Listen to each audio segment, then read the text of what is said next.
Good morning class. आज मैं BA द्वितीय वर्ष के 4th सेमेस्टर के बच्चों को शिक्षा के क्षेत्र में गृह विज्ञान के उद्भव और विकास के बारे में जानकारी देने जा रही हूँ। किस तरह से शिक्षा के क्षेत्र में गृह विज्ञान विषय ने अपनी भूमिका बनाई और कैसे वो शालेय से उठ करके माध्यमिक और माध्यमिक से फिर महाविद्यालय और महाविद्यालय से फिर विश्वविद्यालय तक पहुंचा और अपनी पहचान एक अलग विषय के रूप में बनाई। गृह विज्ञान को कला और विज्ञान दोनों का समावेश माना जाता है। कला इसलिए क्योंकि इसमें अर्थशास्त्र, सामाजिक विज्ञान, मनोविज्ञान, शिक्षा शास्त्र सभी कला के विषय समाहित होते हैं या सभी विषयों का इसमें थोड़ा ना थोड़ा अंश अवश्य होता है। और विज्ञान के रूप में हम इसमें रसायन विज्ञान, भौतिक विज्ञान, जीव विज्ञान इन इत्यादि विषयों को भी देख सकते हैं। गृह विज्ञान अर्थात घर का विज्ञान, ऐसे ही गृह विज्ञान के बहुत से नाम हुए। गृह विज्ञान ने अपना अलग नाम पाने के लिए या गृह विज्ञान का नाम पाने के लिए बहुत संघर्ष किया, क्योंकि जब औद्योगिकरण स्टार्ट हुआ या औद्योगिकरण की शुरुआत हुई उस समय महिलाओं को शारीरिक और मानसिक रूप से अपने आप को संतुष्ट करने के लिए, अपने आप को घरेलू कार्यों से या घरेलू कार्यों के अतिरिक्त अपने लिए समय निकालने के लिए उन्होंने गृह विज्ञान से जुड़ी हुई चीजों को अपने जीवन में लाना प्रारंभ किया। 1780 के लगभग गृह कार्यों में शारीरिक, मानसिक और संवेगात्मक दृष्टि से जीवन को सुखी बनाने के लिए बेंजामिन थॉमसन ने कार्य सरलीकरण का उपकरण बनाया। कार्य सरलीकरण जिससे कि कार्य को आसानी से और कम समय में कम शक्ति का प्रयोग करके आसानी से किया जा सके। यही वो उपकरण थे जिन्होंने महिलाओं को आगे कार्य करने के लिए उनके समय को बचाया और उनकी ऊर्जा की भी बचत की। इसके बाद 1840 ईस्वी में बीचर ने घरेलू अर्थव्यवस्था विषय के रूप में एक विज्ञान विषय को पढ़ाने की अनुशंसा की, जिसे कि घरेलू अर्थशास्त्र या फिर गृह विज्ञान कहा गया। धीरे धीरे अमेरिका के विभिन्न कॉलेजों में ड्रेस डिजाइनिंग, सिलाई कला, पाक कला इत्यादि की शिक्षा दी जाने लगी और ये सारी शिक्षाएं गृह विज्ञान के नाम से नहीं थी, अपितु अलग अलग विषयों के नाम से। जैसे पाक शास्त्र, ड्रेस डिजाइनिंग को हम टेक्सटाइल इंडस्ट्री से जोड़ करके ये कह सकते हैं कि वस्त्र विज्ञान, या फिर अगर हम सिलाई कला के बारे में बात करें तो वही वस्त्र विज्ञान के अंतर्गत आता है। यानी कि हम पढ़ा गृह विज्ञान ही रहे थे परंतु उसका नाम अलग था। 19वीं शताब्दी में श्रीमती एल.एच. रिचर्ड्स ने रमफोर्ड किचन की स्थापना की शिकागो में और इसके बाद से ही वहां पर गृह विज्ञान का प्रचार प्रसार हुआ, क्योंकि रमफोर्ड किचन जो था उसने पोषक तत्वों की उपयोगिता, कैसे खाना बनाते समय साफ सफाई के साथ साथ हम अपने साग सब्जियों को या अपने आहार के पोषक तत्वों को बचा सकते हैं, कैसे बढ़ा सकते हैं और ये सारी चीजें हम कहाँ से सीखते हैं, इन सब का प्रचार प्रसार किया। शिक्षा के क्षेत्र में जब हम गृह विज्ञान की बात करते हैं तो 1909 में अमेरिकन होम इकोनॉमिक की बात आती है। अमेरिकन होम इकोनॉमिक्स जो था उसने गृह विज्ञान विषय के अनेक शिक्षण संस्थाओं को लोकप्रिय बनाया। जब हम होम इकोनॉमी की बात करते हैं तो यहाँ पर गृहिणी की बात आती है। गृहिणी जो घर को चलाती है, घर को चलाने के लिए अर्थव्यवस्था को किस तरीके से व्यवस्थित करती है, किस तरीके से वो कमाई गई धनराशि को अपने घर को सुदृढ़ बनाने और अपने घर के व्यक्तियों की जरूरतों को पूरा करने इत्यादि में कैसे उपयोग में लाती है, ये सारी चीजें होम इकोनॉमिक्स के अंतर्गत आई। और अमेरिकन होम इकोनॉमिक्स की स्थापना के बाद से ही गृह विज्ञान विषय जो है वो अनेक शिक्षण संस्थाओं में गृह विज्ञान ना होकर के होम इकोनॉमिक्स या फिर घरेलू अर्थशास्त्र के नाम से पढ़ाया जाने लगा। यूरोपीय देशों में गृह विज्ञान की जो शिक्षा दी जानी शुरू हुई वो 20वीं शताब्दी से शुरू हुई। 1920 और 40 के मध्य में जब ब्रिटिश शासनकाल था तो उस समय स्कूल और कॉलेजों में गृह विज्ञान की शिक्षा अन्य नामों से दी जाती थी, जैसे कि अभी मैंने आगे बताया था पाक कला हो गया, या हम कह सकते हैं गृह अर्थशास्त्र, गृह शिल्प या शिल्प विज्ञान, इन सब नामों से हम लोग गृह विज्ञान की शिक्षा ग्रहण कर रहे थे। भारत के विभिन्न शिक्षा केंद्रों में गृह विज्ञान का विकास क्रम किस प्रकार रहा, मैंने इन पॉइंट्स के द्वारा उनको भी बताने का प्रयास किया है कि कैसे कैसे गृह विज्ञान विषय हमारी शाला से उठ करके महाविद्यालय और फिर विश्वविद्यालय तक पहुंचा।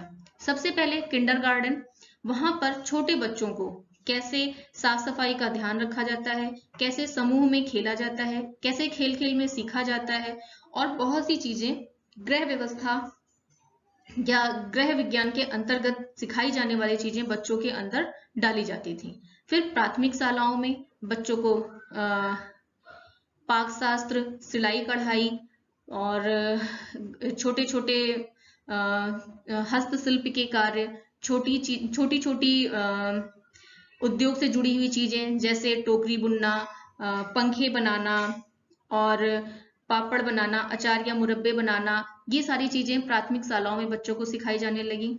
फिर माध्यमिक या उच्च विद्यालय स्थान पर जब बच्चे आए तो वहां पर बच्चों को गृह विज्ञान एक अलग विषय के रूप में पढ़ाया जाने लगा, और यहाँ पर उनको गृह विज्ञान घर से जोड़ते हुए उन्हें विज्ञान से भी जोड़ा गया। अर्थात जहां हम उन्हें एक तरफ पाक शिक्षा, सिलाई कढ़ाई और घर की अर्थव्यवस्था को संभालने की चीजें बता रहे थे, वहीं साथ ही साथ हम उन्हें ह्यूमन फिजियोलॉजी और रसायन विज्ञान इत्यादि विषयों से भी अवगत करा रहे थे।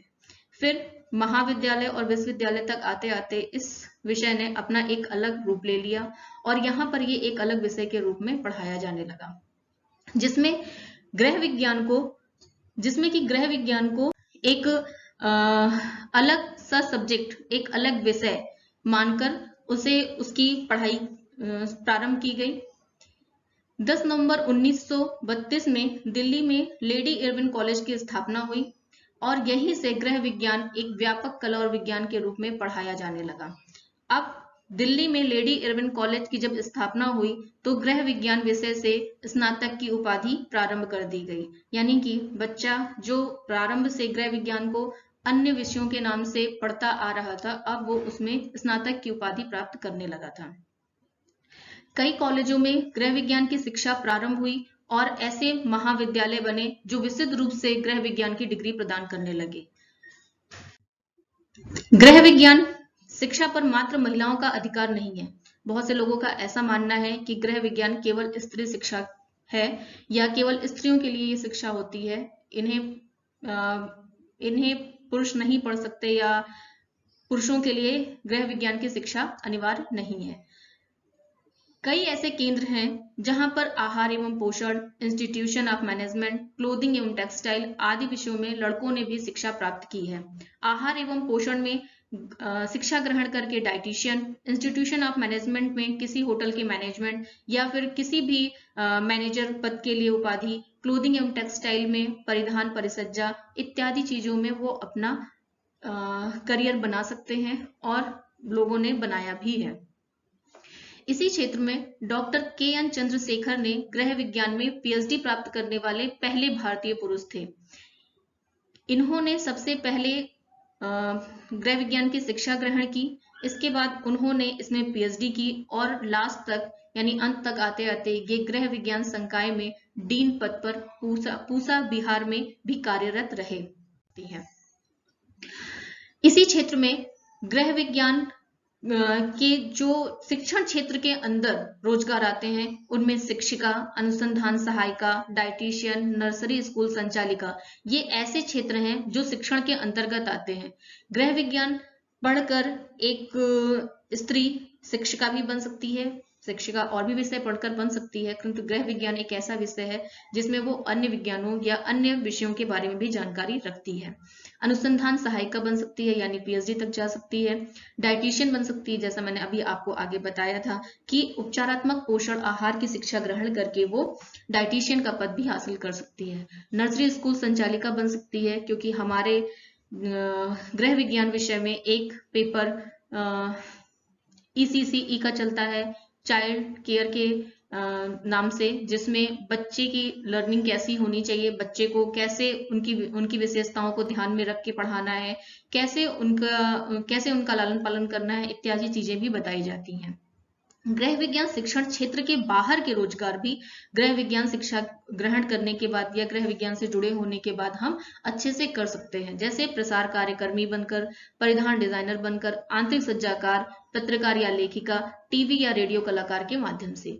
प्रसार कार्यकर्मी, प्रसार शिक्षा एक्सटेंशन एजुकेशन, जो ये आपका पेपर है, इसके माध्यम से भी आप गांव में जाकर या जो अशिक्षित लोग हैं या जिनको शिक्षा की आवश्यकता है या ज्ञान ग्रहण करना चाहते हैं या जो लोग अपने घर की अर्थव्यवस्था को सुदृढ़ बनाना चाहते हैं, उन्हें छोटे छोटे रोजगारों के बारे में, लघु उद्योगों के बारे में जानकारी दे सकती हैं।